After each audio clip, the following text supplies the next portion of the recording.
Andrew Tate is about to mock Christianity in this video because he doesn't like how Christianity pushes back against the lifestyle that he personally lives. So let's watch this video, and then I want to give a few thoughts about this.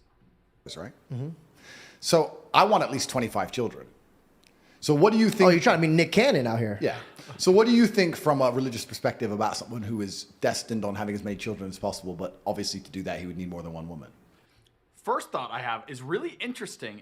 This whole George Janko, Andrew Tate dialogue is really fascinating to me because he is very open and like he is completely different than I've seen him in any other interview. It's almost like they're just bros, just chatting versus him trying to just, spew his general agenda stuff, which is coming off with a very much more meek and humble version of Andrew Tate. He's asking questions on somebody else's advice on something, which I find fascinating. But let's keep seeing what he has to say here.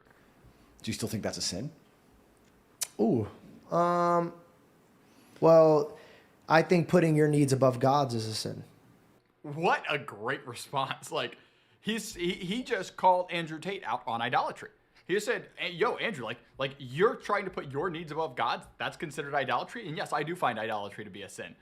I mean, look at his look. I mean, he doesn't even have anything to respond to that because whether you're talking about the Quran, which is what Andrew Tate believes in, he calls himself a Muslim at least, or whether you're talking about the Christian God, either way, it's a sin. You're not allowed to do, be an idolater regardless. Also, you'll note with what his response is about to be here, the crux of the issue with Andrew Tate. Andrew Tate was not trying to find a religion that he could submit to. He was trying to find a religion that practically already agreed with everything he was already doing anyways and the lifestyle that he already wanted to live.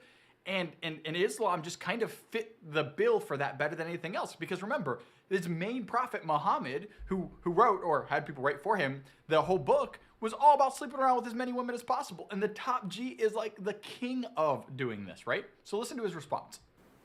So you need 25 kids. It's interesting. Is it my needs? Is it selfishness? Well, you just said.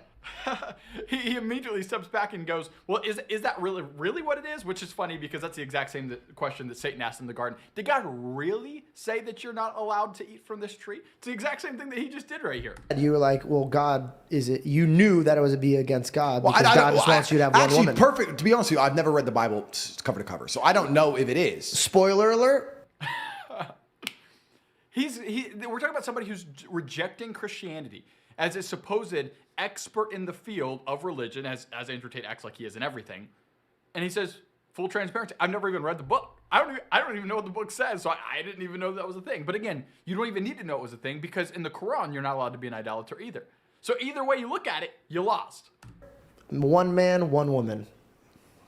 Yeah. He has no idea what to say.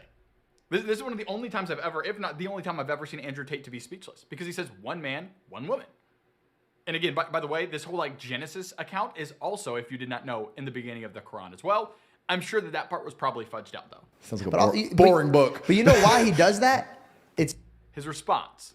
Top G always has the quickest, most concise, and oftentimes eloquently worded, I'm not saying I agree with it, but eloquently worded responses. And his response right there was, sounds like a dumb book. Sounds like a boring book. Well, of course it's boring when you don't get to do everything that you already wanted to do. Think about this. What have you heard or seen Andrew Tate have to change about his life since giving his life to Allah? Have you heard or seen anything that's really significantly changed? Maybe he has different dietary restrictions now, which I've heard him in past interviews talk about how really all he has. He pretty much fasts all day. He smokes cigars, drinks coffee, and he pretty much doesn't eat much of anything all day. So that wouldn't have been that big of a challenge for him.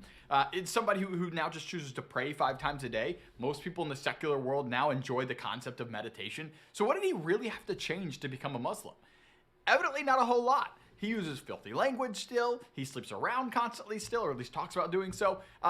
There's nothing that he's doing that's aligning with the Quran. He's just living his own life, and he's slapping God onto it to kind of additionally bolster the life that he's living. And by the way, he understands, similar to what NF did, not trying to throw shade, I'm just saying, similar to what NF did, when you can bring a religious crowd into what you're doing, you're always going to provide more people.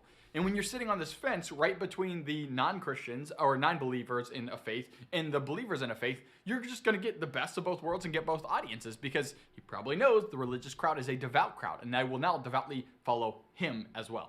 It's to preserve society. No, it's just to demonstrate your relationship with him. Because once you stop, you love. Okay, think about this, right? Yep. You love a woman, Yep. and you provide a family, Yep. a covenant, Yep. a kingdom. But then you get to the point where you're like, I need more. This is what Adam did with God. I need more. Don't you feel like Skirts right past the Bible and just goes back to philosophy. Your philosophy or your thoughts or your personal opinions on this are irrelevant. This is what God said. God said this. He made the rules, and now you're skirting past it. I mean, you can see, like, look at him. You could just see this face he's making right now, just like pondering, like, how do I still get past this to justify doing what I want to do? Let me ask the question from another way. Have you ever seen Andrew Tate take so long to respond to a question?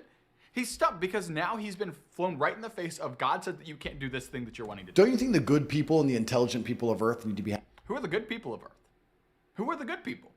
Because if I remember correctly, Scripture says that there's no such thing as a good person, which is the definition of the difference between Quran and the Bible. Well, actually, really any other religion for that matter. Christianity is unique from every other religion because we say you cannot be good. You are not good. That you can try, but God is going to judge you by this standard called the Ten Commandments, which the Quran also has a very similar version of the Ten Commandments. And you have lied. You have hated in your heart, which Jesus considers murder. You've lusted after people, which Jesus considers adultery. You've used his name in vain, and you've put other things before God in your life, and therefore you deserve hell for the way that you've lived, and I have too, and I've probably beat all y'all in all these sins. But the good news of Christianity is that God, being rich in mercy, who's going to be the judge of the world one day, is you're going to stand before him as a guilty criminal, and you have nothing else to do. You're hopeless. But if somebody came into that courtroom and paid your fine on your behalf, you could be let out of that courtroom guilt-free because your fine has been paid by another. And that person who has paid your fine on your behalf's name is Jesus Christ, and he did it with his life's blood on the cross. He lived the life morally that you failed to live. He died the death that you deserve to die, and he rose again, defeating death, hell, and the grave. So if you would put your faith in Jesus, that you could be saved. Scripture of the Bible and Christianity says it is by grace you have been saved through faith, not of your own works, lest any man boasts, but it's a free gift of God unto salvation. The Quran teaches if your good outweighs your bad, God's going to be happy enough with you one day. And in the Quran, you're going to try to bribe this judge of the universe by trying to convince him of your good works because you're not that bad. I know I stabbed this guy, but I helped an old lady cross the street yesterday. So like, doesn't that like kind of cancel it out? He's going to be like, nope, time in jail. And same thing goes with him here. He's making a God up in his own image that's not even the God of Allah. It's not even the God of the Quran. He's just making one up that allows him to live the life that Andrew Tate wants to live. Having kids at least at the same rate as the idiots? Shouldn't the good people have kids at the same rate as the idiots?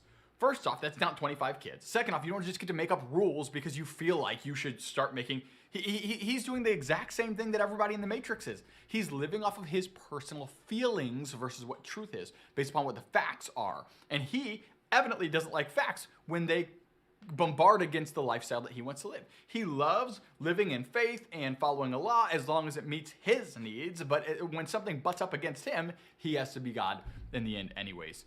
Make sure that you as a believer are not letting the world, or Andrew Tates of the world, or people convince you that you get to make the decisions. That, oh, I just don't agree with this part of the Bible. I hear what God's saying. I hear what the Bible's trying to say here, but here's what my opinion is. Here's how I feel about this. Andrew Tate, Top G, is trying to live by feelings. And Jesus tells us we're supposed to live by faith in what the truth is. Jesus says that you will know the truth, and that truth will set you free. Where the Spirit of the Lord is, there is freedom. And I want to live in the freedom by abiding in truth, not by abiding in how I feel today. I'm going to feel a whole lot of ways today. And if all those feelings are the truth about who I am and how I am, then I'm going to live a roller coaster of a life. And unfortunately, poor Andrew Tate is doing that exact same thing. He's going to take from the Quran when it fits his agenda. He's going to take from him 90% of the time when it fits his agenda. And if he can coincide the two together and make an eloquent thought pattern out of the whole thing, then he's going to look really good to a lot of people in the world. But when you really, really break down what he's saying, I think this is the biggest exposing of anything I've heard him say in this entire interview. He doesn't want what the Quran wants. He doesn't want what Yahweh wants. He doesn't want what Jesus wants, which, by the way, in the past, he's always said he does. He said that we all believe in the same God and whatnot. Well, weird, because that God says that, you know, one man, one woman household is what you're supposed to live in. And especially if you want to be a top G, 1 Timothy chapter 3, a deacon or an elder, that you are a one-womaned man is what it says in 1 Timothy 3. Sounds like top G is not as top G as he thinks he is, unfortunately. If this has been of any benefit, please subscribe.